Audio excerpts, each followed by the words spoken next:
Is business class worth the price premium over economy or premium economy plane tickets? The question isn't, should I go business class if I have copious amounts of additional cash and the cost will make no difference to me? Because the answer to that question is obviously yes. There wouldn't be a business class if that wasn't the case. I'm coming from a different angle from the majority of videos you'll find on the internet. Most will tell you how you can fly business class cheaply using points accrued from a complex mix of credit cards and bank accounts. This video is for those considering paying the standard price for business class and wondering if it's worth the difference in cost from economy, because that difference is material to them. So let me tell you about how I ended up flying business and why I ended up paying for it. I've flown quite a bit in my adult years. My old role in my day job at a large tech corporation meant that I used to fly to meet customers fairly regularly. However, I always had to fly economy. Despite flying a lot with one particular airline, I was never offered an upgrade. Honestly,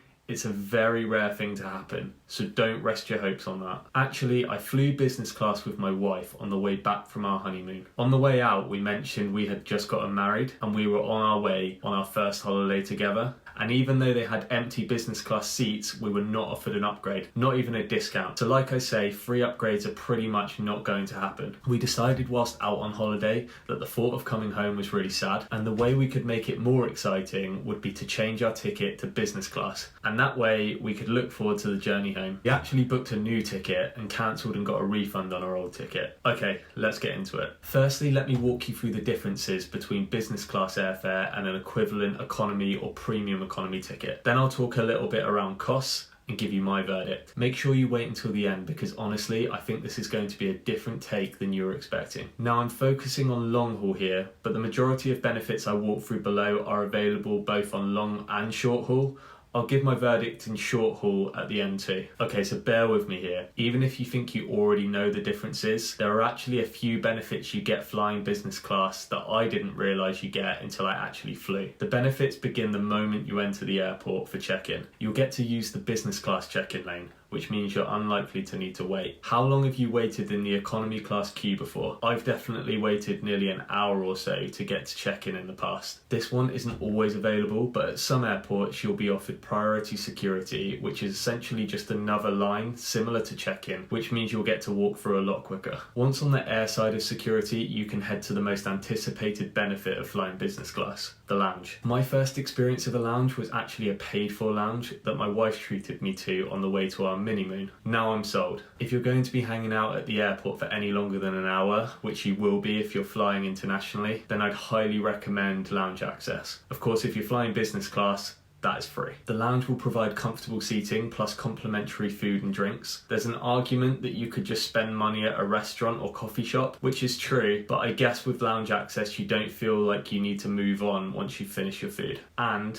you'll get to enjoy the lounge experience longer because you can board at your own convenience. Now realistically, that means you're probably going to board first. I'll tell you in a moment why that's the best bet. You'll usually be able to join a priority boarding queue as well, which means you'll just get onto the plane a lot quicker. Now the reason you'll want to board as quickly as possible is because a lot of airlines offer a pre-departure drink and snack. In my case with Qatar, I was offered champagne or their signature lime and mint drink, as well as some warm nuts served in a little ceramic bowl. The great thing about the additional space you'll find in business class is that whilst getting ready to be seated for the plane and putting your things into the overhead storage, you don't feel instantly rushed with people pushing to get past you. Now onto the real reason you want to fly business class. The seat. Now for most long haul flights you're going to get a full lie flat seat, however you should check the configuration before you book. Some airlines and smaller planes will only offer a greater angle recline.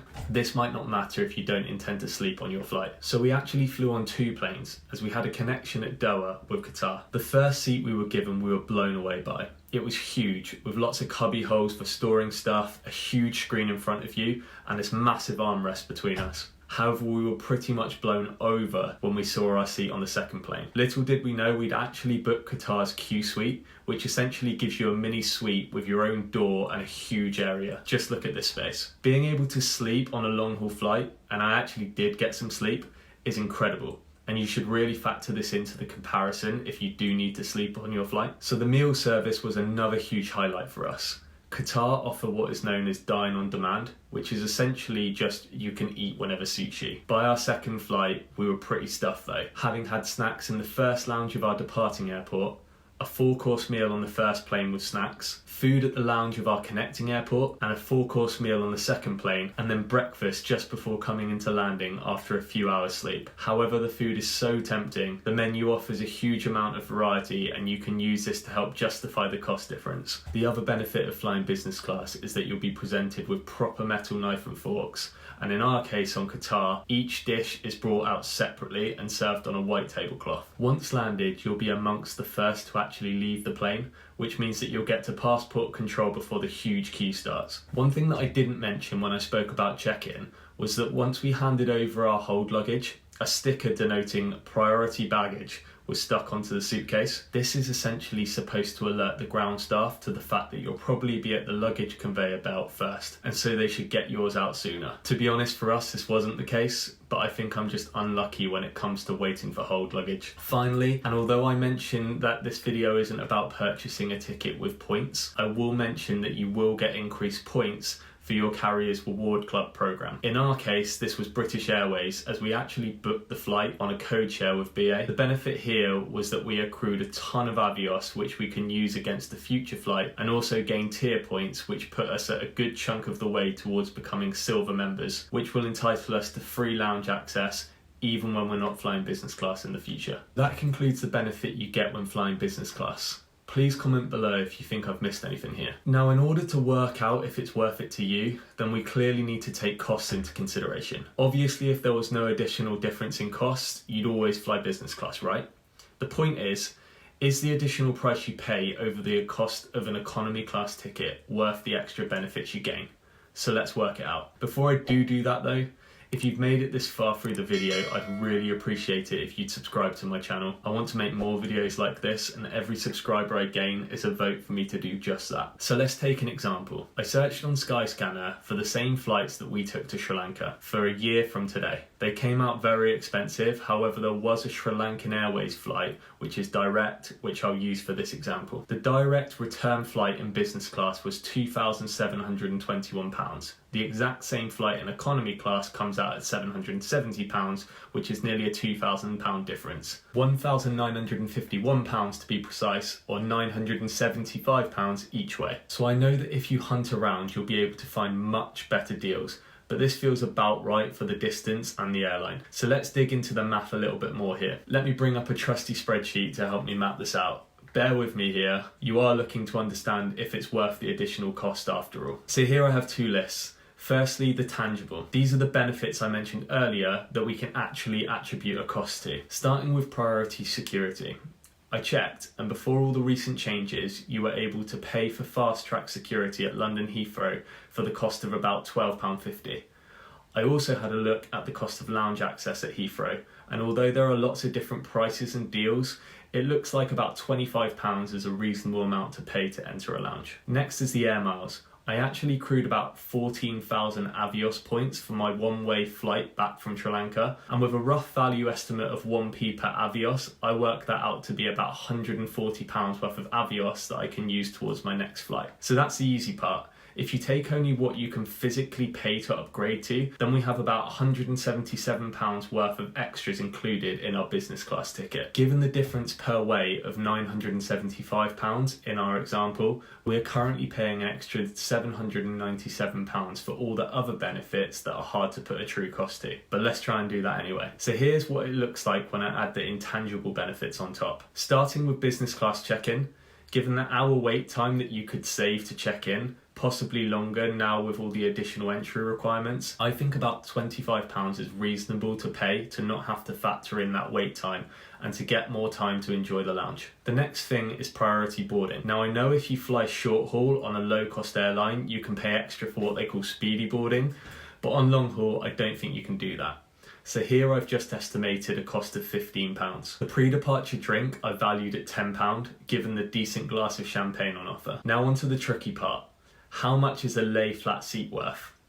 To me, when I'm sat on an economy flight, 7 hours in, I start to ask myself, how much would I pay to be able to lie flat and sleep right now? Often the answer I come up with is way more than £300, but I'm trying to make this video reasonable, so let's just go with that, shall we? You can also count this against the cost of a hotel that you may end up needing at your destination if you're in no fit state to drive home after getting no sleep in economy. The 4-course meal I've valued at £100. Now I know this is expensive, however I've tried to imagine how much it would cost in an expensive restaurant to have a couple glasses of wine and a 4-course dinner. Could easily cost £100, right? I've gone with £15 for first departure to mimic the cost of priority boarding, and finally another £15 for the priority marked baggage. All of this stuff you can't put a cost on. I've put a value of £530. I'd be pretty interested to know in the comments if you agree or not. So then where are we at with costs? Well, after taking away all of those intangible costs from the premium we were left with from the things that we could reliably put a cost on, we are left with minus £267, which means that on a cost comparison, you could argue that business class isn't worth it. Even after all of the additional things you get, in this example, we are still £267 worse off in business class. But that is not my verdict. Of course, if you try to add everything together, you aren't going to find value in paying for business class over economy. If that was the case, everyone would purchase business class, even if it was a stretch. However, there was one thing I haven't listed as a benefit to flying business class over economy, and that's the experience. So picture this. You arrive at the airport at 4 AM, dreading your long flight, squeezed in next to someone you don't know, trying to kill the time watching movies on a tiny screen. Do you think you can put a price on the feeling of being relaxed before and after the flight? I do, and funnily enough, it's about 250 quid. Okay, so I'm kidding. I have no idea how much to value the experience at, but I can certainly say I would pay for it again. Not all of the time, and probably not on a short haul flight, but every now and again on a special long haul flight, yes, I do think paying extra for business class is worth it. So I hope you found this interesting and a little different to the usual comparisons you'll find on YouTube. If you did, I'd really appreciate it if you would subscribe. I'm hoping to get to a point where I can monetize all the effort I put into these videos, and my subscriber count is one of the things that will help me achieve just that. Until next time, thanks for watching.